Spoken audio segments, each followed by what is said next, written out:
بسم اللہ الرحمن الرحیم بسم اللہ الرحمن الرحیم الحمد للہ رب العالمین والصلاة والسلام علی رسولہ محمد وآلہ واصحابہ اجمعین اما بعد۔ درس نمبر 115۔ آج کے سبق کا عنوان ہے تحمل حدیث اور ادائی حدیث کے صیغے۔ جب کوئی راوی کسی استاد سے حدیث سنتا ہے تو اس کے مختلف طریقے رائج ہیں۔ اسی طرح جب استاد کسی طالب علم کے سامنے حدیث بیان کرتا ہے تو اس کے مختلف طریقے ہوتے ہیں۔ تو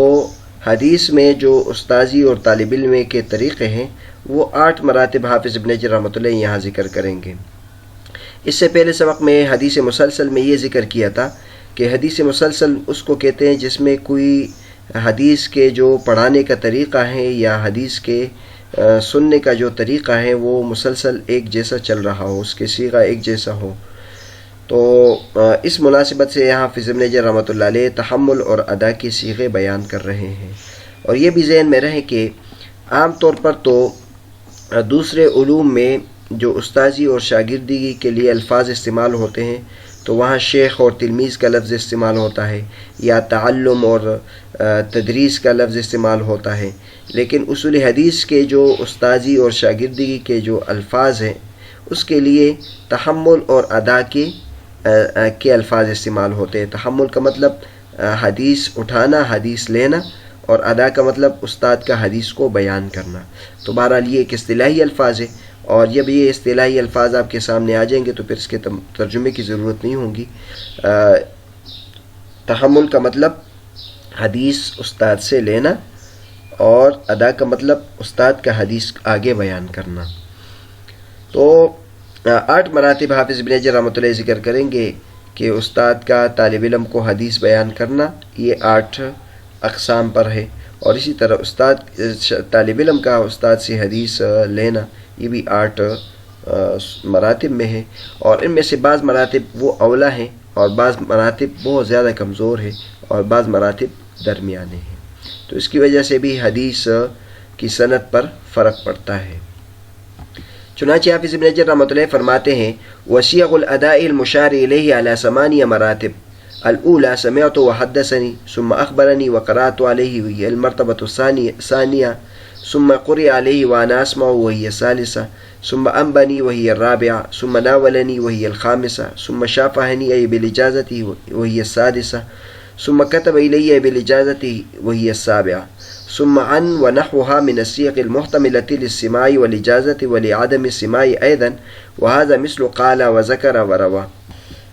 فرماتے ہیں کہ ادا کے صیغے جس کی طرف اوپر اشارہ کیا گیا ہے حدیث مسلسل میں وہ 8 مراتب پر ہے۔ نمبر 1 سمعت اور حدثنی۔ سمعت میں نے حدیث سنی، حدثنی مجھ سے فلاں محدث نے یہ حدیث بیان کی، اور ثم اخبرنی وقرات علیہ، پھر مجھ سے یہ اس بات کی خبر دی اور مجھ سے فلاں حدیث بیان کی، اور اخبرنی کا لفظ، اور قرات علیہ میں نے حدیث فلاں استاد کے سامنے پڑھی، یہ دوسرا مرتبہ ہے۔ تیسرا مرتبہ ہے قرئ علیہ وانا اسمع، فلاں محدث پر حدیث پڑھی جا رہی تھی اور میں سن رہا تھا۔ اور چوتھے مرتبے میں انبأنی مجھے خبر دی، اور خامسہ 5واں درجہ ہے ناولنی مجھے حدیث دی، مجھے حدیث کا نسخہ دیا۔ ثم شافہنی بالاجازت، پھر مجھ کو بالمشافہہ اجازت دی، اس کو یہ 6واں درجہ ہے۔ اور 7واں درجہ ہے میری طرف اجازت لکھ دی، یعنی حدیث کی اجازت مجھے لکھ کر دی اور میری طرف بھیجی۔ ثم عن، اس کے بعد 8واں درجہ ہے وہ عن کا ہے، اور اس کے علاوہ وہ صیغے جس میں سماع اور اجازت کا بھی احتمال ہو اور عدم سماع کا بھی احتمال ہو۔ حدیث معن میں ہم نے بیان کیا تھا کہ بیچ میں وہ عن کا صیغہ استعمال کرے، تو عن کا صیغہ آدمی اپنے شیخ کے لیے بھی استعمال کر سکتا ہے جس سے اس نے حدیث سنی ہوتی ہے، اختصار کی وجہ سے وہ عن کا لفظ استعمال کر دیتا ہے، اور کبھی کبھی وہ ایسے شخص سے بھی عن کے ذریعے سے روایت کرتا ہے جس سے وہ روایت اس نے نہیں سنی ہوتی ہے، اور کبھی کبھی بیچ میں بہت زیادہ راویوں کو آدمی حذف کر دیتے ہیں، عن کے ذریعے سے روایت کرتا ہے، جیسے ہم جو ہے عن ابی ہریرہ رضی اللہ تعالیٰ عنہ کہتے ہیں اور حدیث بیان کرتے ہیں، جبکہ ہم نے حضرت ابو ہریرہ رضی اللہ عنہ سے وہ حدیث نہیں سنی ہوتی ہے، اس لیے عن کا جو مقام ہے وہ سب سے آخر میں ہے۔ اور عن کے ساتھ ساتھ قالا، ذکرہ اور روا کے الفاظ، یہ بھی اس قسم کے الفاظ ہیں جس میں سماع کی تصریح نہیں ہے کہ میں نے اس سے یہ حدیث سنی ہے کہ نہیں، صرف راوی یہ بیان کرتا ہے کہ اس نے یہ بات کی، اس نے یہ بات ذکر کی، اس نے یہ روایت کی، لیکن آپ نے اس سے یہ بات سنی ہے، آپ نے اس میں اس بات کی تصریح نہیں ہے۔ بہرحال یہ الفاظ ہے۔ آپ کو پتہ ہوگا اصول حدیث کے جو اصول ہے اس میں پیش نظر یہ ہوتا ہے کہ وہ اصول ایسے اصول اختیار کیے جائے جس میں جھوٹ کا سد باب ہو اور غلطی کا سد باب ہو، تو وہ الفاظ جو سب سے زیادہ صریح ہو کہ میں نے یہ حدیث اس سے سنی ہے، یہ سب سے زیادہ اچھی بات ہوتی ہے، اور یہ اس کی وجہ سے جھوٹ کا اعتبار بالکل ختم ہو جاتا ہے۔ اور باقی جو الفاظ ہے کہ مجھے صرف اجازت حاصل ہے اور مجھے میری طرف صرف لکھ کر اجازت دی، تو اس میں چونکہ ایک ایک حدیث اس نے سنی نہیں ہوتی، صرف اجازت حاصل ہوتی ہے، تو یہ اس مقام کا نہیں ہے جو حدثنی ہے۔ اور عن وغیرہ اس میں تو واسطے کے بھی احتمالات ہیں، اس لیے سب سے آخر میں یہ درجہ ہے۔ یہ اختصار تھا۔ اب حافظ ابن حجر رحمۃ اللہ علیہ ان میں سے ایک ایک کو لے کر اس کی تفصیل بیان کریں گے انشاءاللہ۔ خود حافظ ابن حجر رحمۃ اللہ کے کلام میں اس کی تفصیل آ جائے گی، لیکن اس تفصیل سے پہلے شیخ نور الدین عطر صاحب نے اس پورے بیس کا حاشیے میں خلاصہ بیان کیا ہے، اور ان میں سے 8 وہ قسم، یعنی 8 جتنے بھی اقسام ہیں ان میں سے ہر ایک کی تعریف بھی آسانی سے کی ہے، آسان انداز میں کی ہے، تو وہ بھی آپ کے سامنے بیان کیے جاتے ہیں۔ تو اگر کوئی زبانی یاد کرنا چاہے تو اس کو یاد کر لے، اور خلاصہ بھی آپ حضرات کے سامنے آ جائے گا۔ نور الدین عطر صاحب فرماتے ہیں ذکر المصنف کیفیت العبارت فی الاداء بطرق تحمل الحدیث۔ مصنف حافظ ابن حجر رحمۃ اللہ علیہ نے حدیث کے لینے کے طرق جو ہے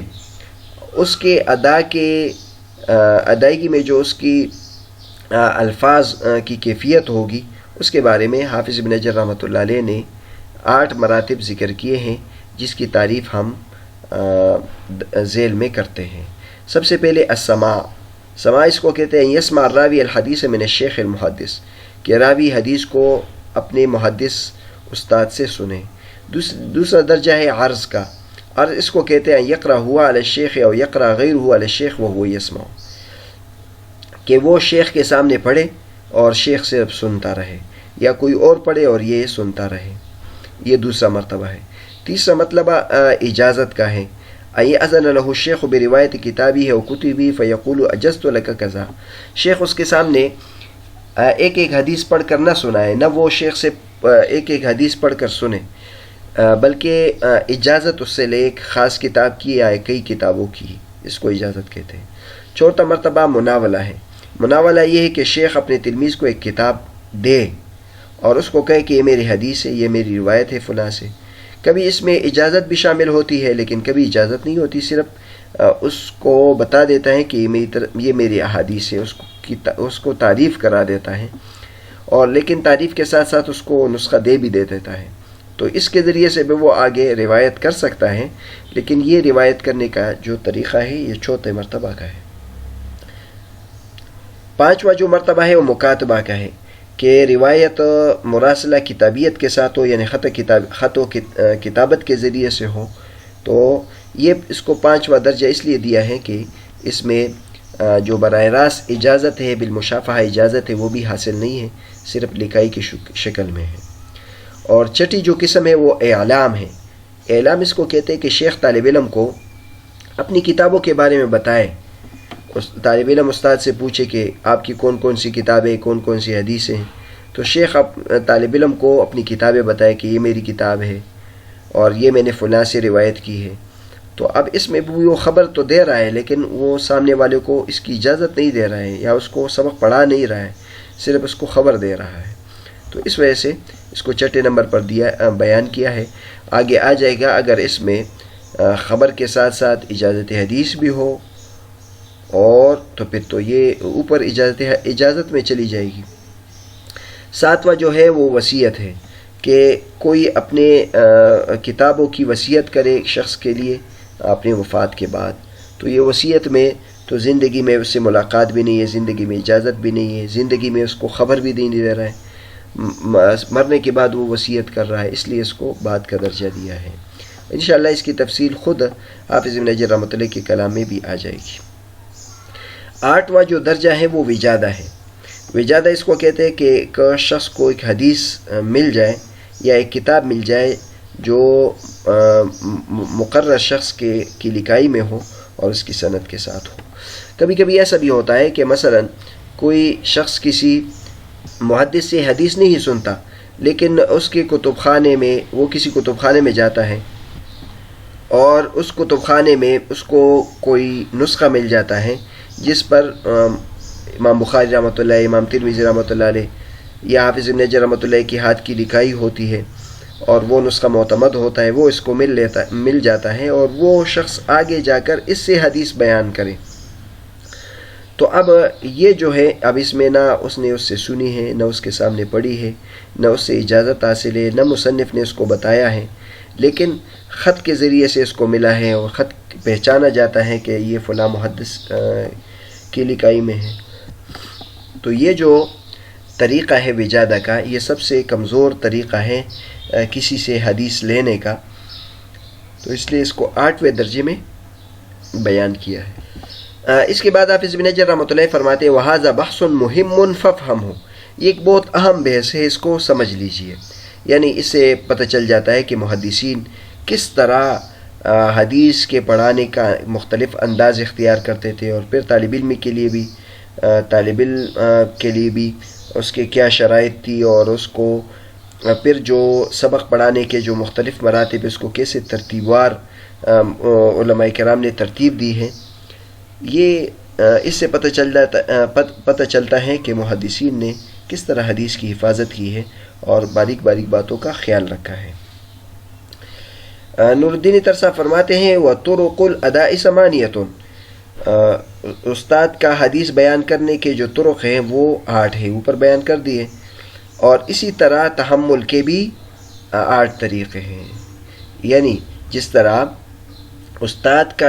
کے بیان کرنے کے یہ 8 طریقے ہیں، اور تو اسی طرح شاگرد کے لیے بھی یہی 8 طریقے ہیں۔ تو تحمل کے 8 طریقے ہیں، ادا کے بھی 8 طریقے ہیں۔ البتہ یہ نکتے کی بات بیان فرماتے ہیں وَيَجُوزُ لِمَنْ تَحَمَّلَ بِأَيِّ طَرِيقَةٍ مِّن طُرُقِ التَّحَمُّلِ أَنْ يُؤَدِّيَ بِهَا وَبِغَيْرِهَا مِنَ الطُّرُقِ، جو حدیث کے تحمل کے طرق میں سے کسی بھی طرق سے حدیث حاصل کرے، اس کو اختیار ہے کہ وہ اس طریقے سے آگے بیان کرے، اس کے علاوہ طرق سے بھی بیان کر سکتا ہے۔ مثلا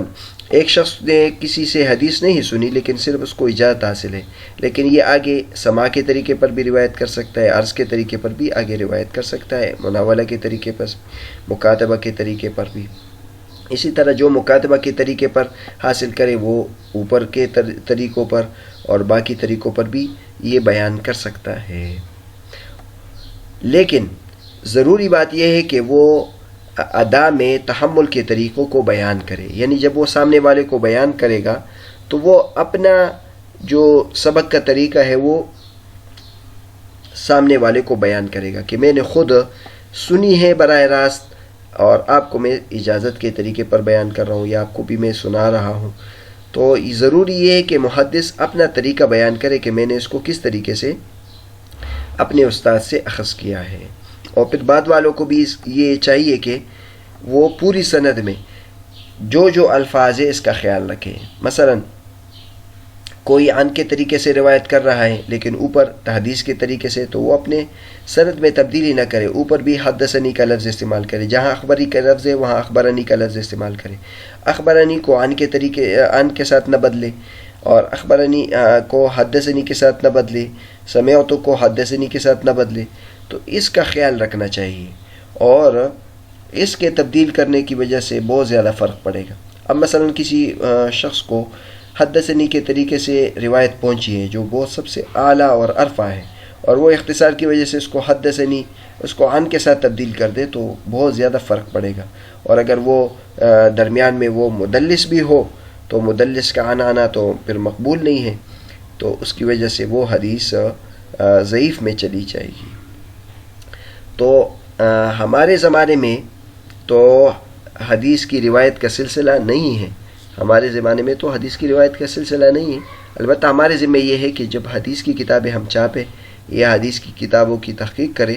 تو اس کا خیال رکھیں کہ وہاں حدثنی کا لفظ ہے، اخبرنی کا لفظ ہے، انبانی کا لفظ ہے، عن کا لفظ ہے، تو اس کو دوسرے کی لفظ کے ساتھ تبدیل نہ کرے اور اس میں تساہل سے کام نہ لے، کیونکہ اس کی وجہ سے احکامات پر اور مسائل پر فرق پڑتا ہے۔